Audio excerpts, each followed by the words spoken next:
Hello, playful souls, and welcome to what has been one of the most difficult weeks for so many people that I know.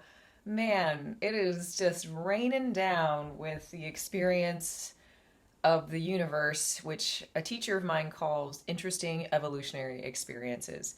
And if you are one of these people who is experiencing this week, my greatest compassion comes out to you at this moment, such that you are in this experience of difficulty right now. Maybe it's the retrogrades. Maybe it is just simply what's there.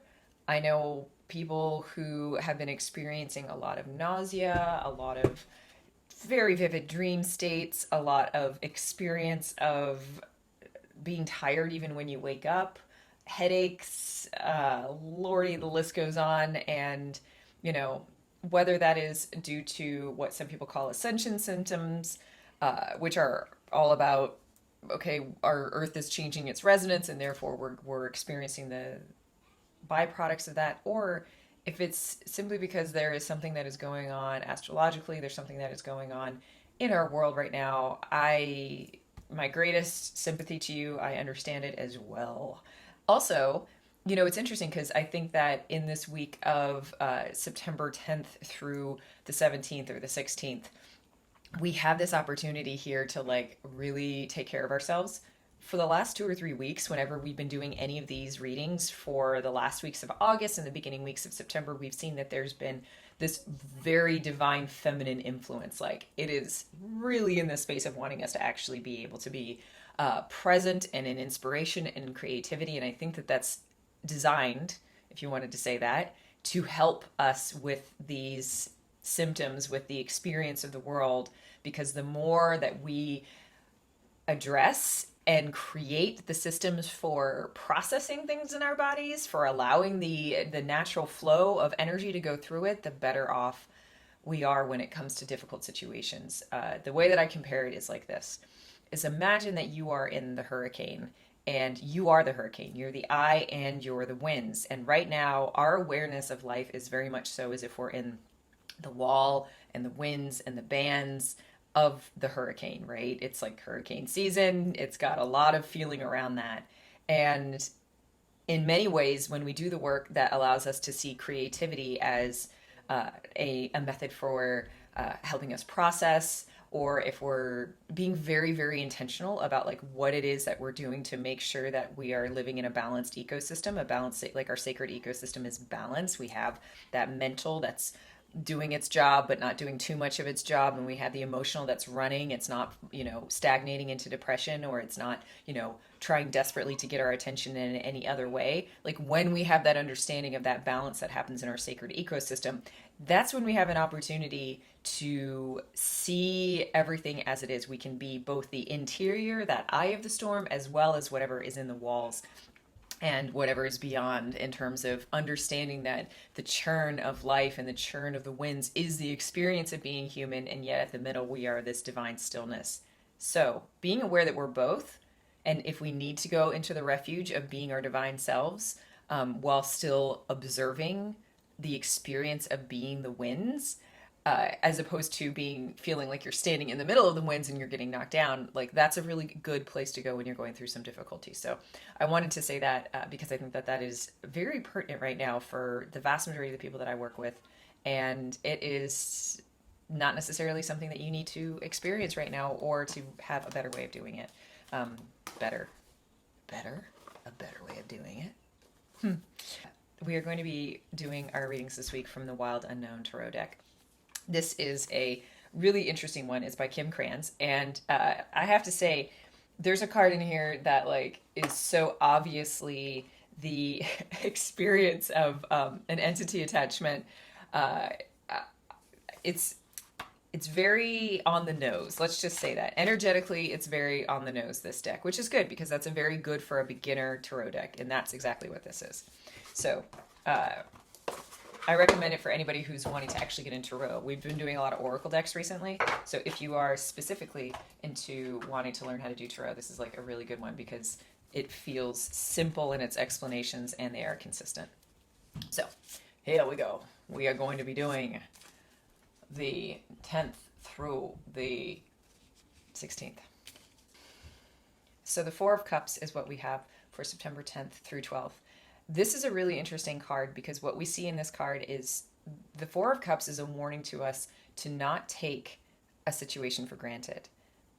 Four in the Tarot and Cups in the Tarot are all very good signs, and yet you can see here the rat, which is the typical view of something that is negative, is sitting on top of it, blocking the flow that's in here. So the question that we have for you at the beginning of this week is, what is it exactly that you are taking for granted, or what is it exactly that you think of is bad, that you're like upset about, and yet it's not actually bad at all. Like, it's actually really good. And I don't always encourage, I almost never encourage, in fact, comparative tragedy or anything along those lines where everyone's like, well, my tragedy seems really bad, but like, look at these people, their tragedy is even worse, right? Like, I usually don't encourage that.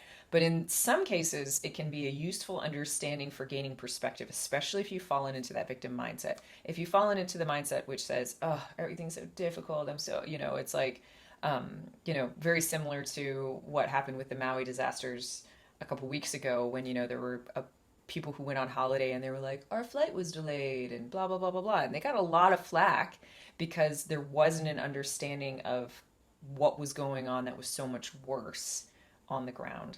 So as a result of that, I think that it's important in these first 3 days to gain perspective on the abundance that you actually have in your life, because real wealth is a mindset, and it is, there's money and then there's wealth.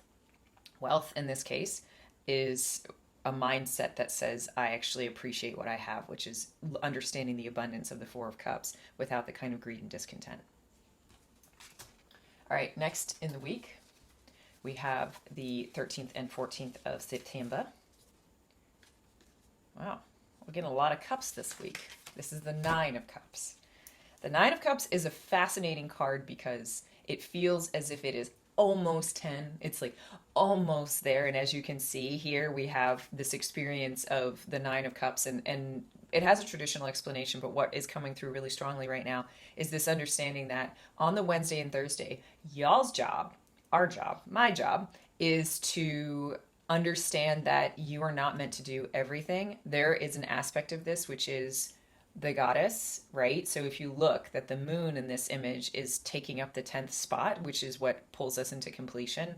So it's the idea that the universe takes care of it is a really important thing this week. So you're going to want to maybe try and take hold of everything and be like, I'm going to do it all. And then you have to realize that some of it you just have to relinquish to that 10th cup. Like, some of it is just abundance that comes in a place that you do not expect. It's an emotional satisfaction that comes from a place that you do not expect. And if you let go of your grip a little bit or hold on loosely, then you can really have an experience that's better than trying to occupy every single cup yourself and create every single cup in which to accept your abundance. So that's what's happening on Wednesday through Thursday. And then we have the experience of Friday and Saturday, which is the 15th and 16th of September. And it is the Ace of Swords. Holy moly. Whew. It's getting hot in here. All right, so the Ace of Swords. The Ace of Swords is the experience of the one-mindedness of the mind, like that mental body. So I see the swords as a very much so looking at that mental strength, and also the churning and the angst that the mental can bring in. But that's usually when you get higher up in the numbers within the swords, within that suit. Whereas the Ace of Swords is like, I got this. My mind is like, I know what it is that I'm doing, and I'm going to single-handedly do it, and I'm going to cleave whatever is in my way with my sword. So Friday and Saturday, you can get some work done. There's some major stuff going on that is allowing you to gain clarity for what that looks like.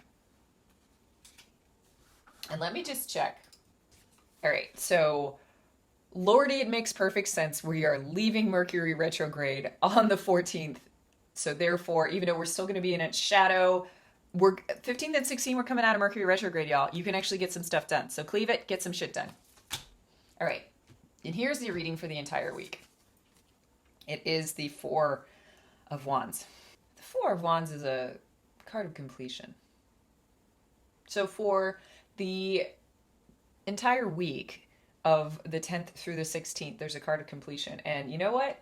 We could just attribute this to the completion of Mercury retrograde, which then pulls us out of that space.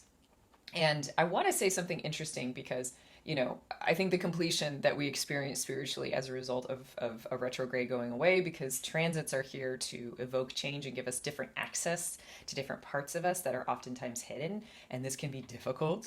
These can be difficult experiences. I was talking with one of my clients the other day, and we were talking about how it felt like this Mercury retrograde was actually working less on the physical technology and more on the technology up here.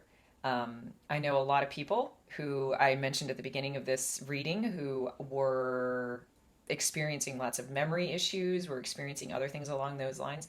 And that's what we're seeing here, is that it feels like this Mercury retrograde is working on a completely different aspect, I would say more the mental body. And so coming to completion in that this week, and then actually being able to go into a place of like movement on the 15th and 16th at the end of the week is what is going on with this experience of completion. And so I want to tell you guys a story since we've done this reading. And this is such a funny experience because I think that, when you are in the process of getting to know a new guide, there can be some really interesting things that happen as a result of it. And so I've been collecting the songs that I wake up to every morning because I've noticed a DJ spirit guide. They joke because they're like, hey, I've been here the whole time. But they know that I listen to music. And I actually listen to the lyrics of music as guides for what I'm supposed to be doing. So whatever is stuck in my head, I need to pay attention to it. And I do pay attention to it. And then I'm like, what is the message that this has to give me? Especially because music is a form of temporal art, right? Meaning that it requires time in order to unfold. And therefore, to me, it's one of the strongest forms of messaging that we can do and that we can receive is in the form of a temporal art form, which is a temporal creativity form, which is just magic in its own way. And so some examples of the songs that have happened in the last week. So Gravity by Sarah Bareilles. I believe that song is about addiction, and it's really interesting because I have been having ice cream and my body does not like dairy and my body does not like sugar right now. And yet every single night I have that craving for it. So I'm just like, oh, I probably need to look at the balance of like yeast in my body and a couple of other things. And so it's just an interesting understanding of like, oh, I get it. That's exactly why I wake up every morning and my body's like, yeah, leave me be. I don't want to live another moment under your gravity, which is, there's an imbalance happening inside my body and my guide's telling me that's the case. I mentioned Hold On Loosely earlier in this reading because Hold On Loosely is a song that came to me the other day, and when I was on a writing retreat. So I was on a writing retreat and I was like, I'm gonna get this many words done. I was like, I'm gonna do it. Of course, hilariously, because it's like in the middle of retrogrades, the chance of me actually getting stuff done was low. And I woke up with the song Hold On Loosely by 53 Special, which is hilarious that I don't know the name of that gun. And and the experience of recognizing that if I held on loosely to my goals, it would allow me the flexibility to actually get the stuff done that I needed to get done, which was absolutely crucial. So, I really feel as if there's a lot to be said for like listening to that guide. What are some other examples of that particular guide and how clever my DJ guide can be when it comes to that kind of stuff? The one I mentioned on this spiritual fix is the song Vampire Means That I Need to Drink Water. It is the song Olivia Rodrigo, Vampire. I know that I'm dehydrated whenever that wakes up. Yesterday, I had the song Crazy by Gnarls Barkley, and it goes, I remember what I found when I felt so lost, and now I can't remember the song. Crazy. I remember when I lost my mind. There was something so pleasant about that place. There's a line in that song when I went to, because a lot of the time I, know the general song, but I don't actually know the lyrics. And usually when I go and look at the lyrics, that's when I can actually get some insight as to what they're talking about, which I'm not going to lie, I have been losing my memory. I've just been having so many scary moments of just, having no recollection and no recall of things that I've been doing. And it's been really disconcerting for me until I talked with my sister and she's like, yeah, I've been experiencing this too. Yeah, like if you just let it go and you're just like, it's okay. I think that my guide was trying to be like, it's okay that right now you feel like you're losing your mind. And maybe there's something pleasant about that place. Like maybe it's not actually as bad as it thinks. And there's also this line that I love in this song, which is that, who do you think you are? Ha ha ha, bless your soul. You really think you're in control. And then it says, I think you're crazy. That is excellent lyric rating. I have a shirt that says, relax, nothing is under control. So, and I hate those relaxed shirts, but I really like that one. That was a really interesting one. The Miley Cyrus song, Used to Be Young. That was another one that came up this week, and that was having to do because I had had a dream about my abuser, and I was like in that same place, even though I was an adult, and I think I was reacting really badly in that space. And I was like, oh, this is actually really important to recognize that I need to be compassionate towards myself because I used to be young. And that's the thing with villainy and all of its villainy. It's all just a process of growing up and recognizing that we don't have to occupy these spaces in which we are intolerant or in which we are forcing things or rescuing or living in the drama tribe. We're all here to grow up out of that dynamic and giving a lot of compassion for yourself and just saying, I used to be young. You know, I used to be fun. I used to be wild. I used to be young. There's a lot there. So let me know in the comments if you have a guide who is also a DJ and some of the things that you've heard, because I just think it's absolutely fascinating. And the brilliance of this, of hearing the song, knowing it, and then being able to recall it when I need it. I love that guide. All right, the Playful Souls, thank you for visiting this week. And be sure to share this with friends because then more people can see it. And then that's good.